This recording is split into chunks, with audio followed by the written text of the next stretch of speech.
Hi everyone, thanks so much for joining me. If you've been keeping up to date with my mini yoga series on YouTube and also on IGTV on Instagram, I've stopped making them every day. It's gotten a bit much, but I'm going to be doing them 2 or 3 times a week and something different and new and unique and teaching you different things. So it's brought about a little bit more inspiration to do that rather than do something every day. So stay tuned. Today's little mini series is going to be called Hands Down. So what that means is that normally when we're going to a yoga class, I always see a lot of people lifting their hands off of the ground and coming onto their fingertips, or completely lifting your hands off of the ground. And sometimes that connection to the floor is lost when you're trying to open up the backside of your body. And what I mean by that is open up the backside of your body is our muscles are integrated together and connected together through this connective tissue called fascia.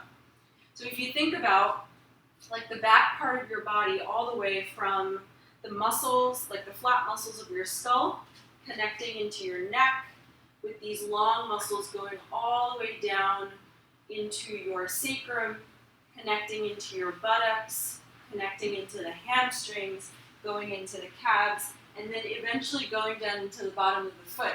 So if you can imagine that sort of like loop-like connection for the back of the body, if we lift our hands off the floor, we lose that connection.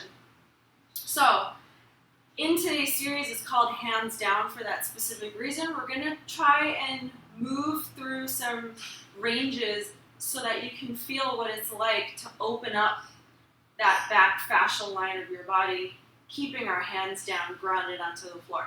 So let's start on hands and knees. And you're going to come into a quadruped position with your toes tucked.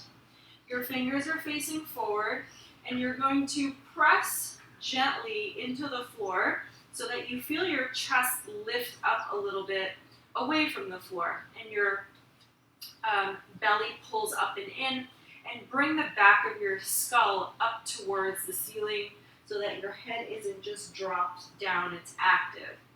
And just like how we normally do, we're going to go into a few cat-cows, so rounding the head,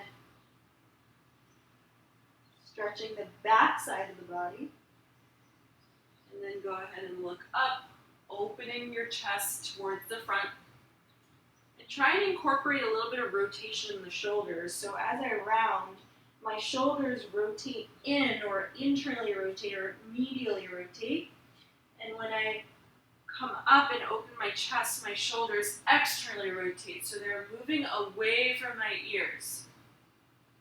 Okay, so internal rotation in your cat, external rotation in your cow. Doing that a few more times.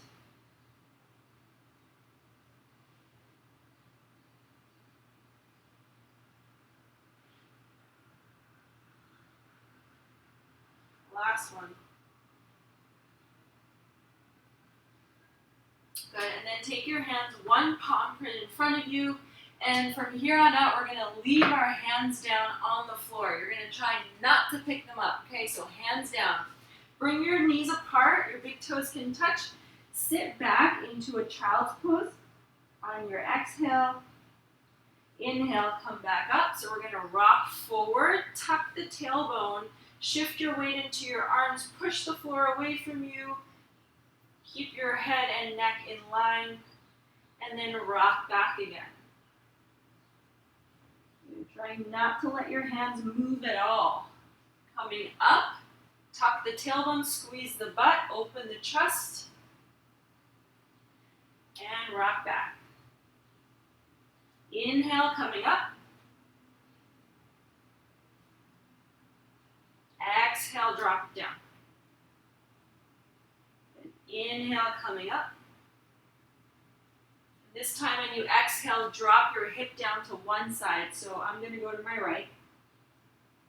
And as I come forward, just make your way back to the center. Exhale, drop it down to the other side. Coming back up. And switch again, shifting to the right. Inhale, come back up. Bear weight into your arms. Exhale, other side. And come back up. Good.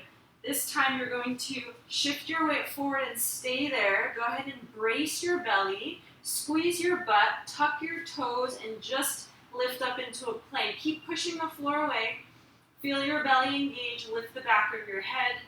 Make the back of your neck nice and long. Good, and hold. And then press back into your downward facing dog. You can walk your feet in a little bit.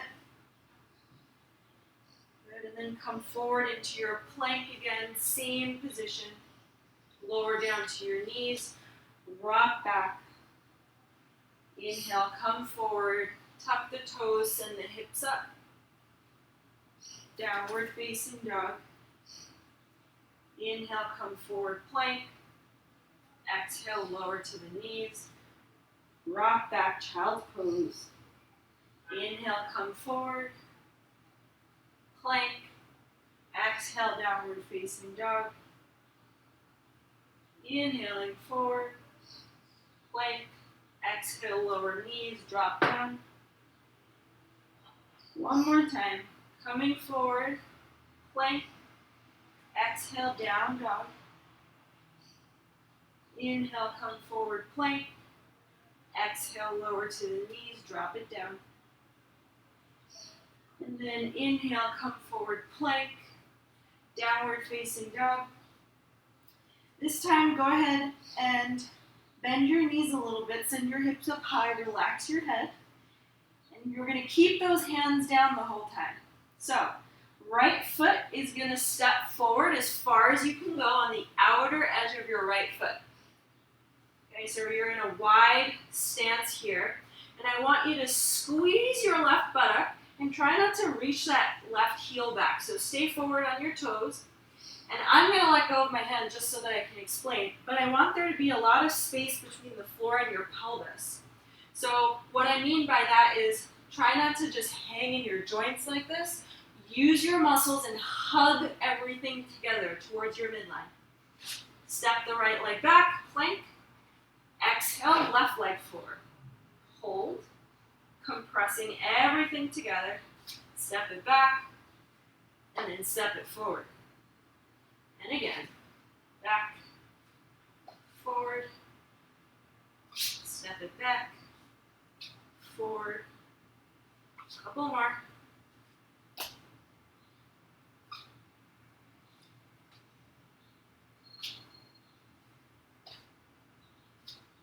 Good, and then downward facing dog. All right, this time we're going to step between the hands. So right leg lifts up, squeeze the right buttock. Shift your weight forward like you do in plank. Bring the knee to the chest and step it forward. As far forward as you can. So if that means your foot lands here, totally fine. I'll give you an exception to take one hand off, grab onto the foot, and move it between your hands and place the hands down. Step the leg back, down dog. Left leg lifts up, squeeze the butt, bring the knee in, shift your weight forward, put your foot down. Hands stay down. And then if you need to adjust the foot between your hands, do so. Okay, push down into your arms, step it back, down dog. Right leg lifts, squeeze the butt. Knee to chest, step it between your hands. Step it back, down dog. Left leg lifts, knee to chest, between the hands. Step it back. Right leg. Step forward. Step it back. Left leg. Step forward. Good. And then step it back. And this time, your right leg's going to lift.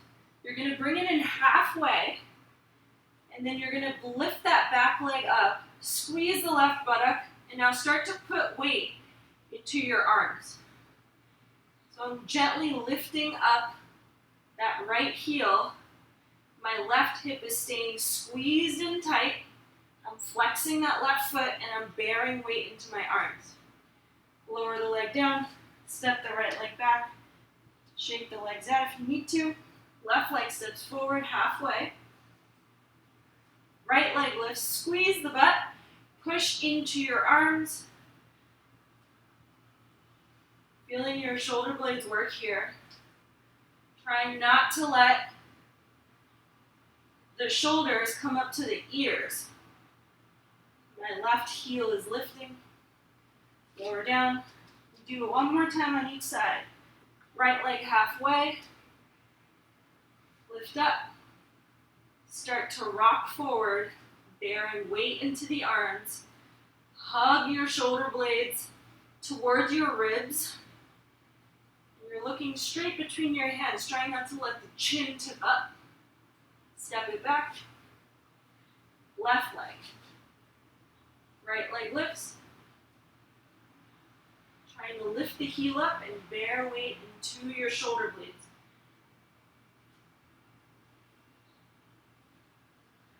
Then step it back.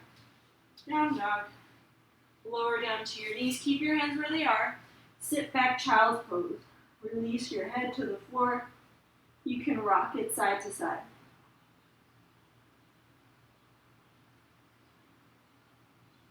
Whew. And now slowly come on up.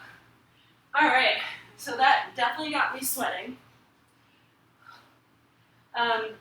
So essentially, what I tried to teach you there is how to open up the backside of your body. So, if you'd like to stand up for a moment and just kind of roll all the way down, notice how your back feels as you make your way down or as far as you would normally be able to go. And notice the fluidity in that motion. You should feel a lot more unstuck. So during your yoga practice, make sure that when you're supposed to press down or touch the floor, that you're really pushing into the floor with your arms, which is going to help you get stronger with your arm balances, as well as open up the back side of your body and all of that fascia get unstuck. So I hope that was helpful. Stay tuned for more soon. Bye. Thanks.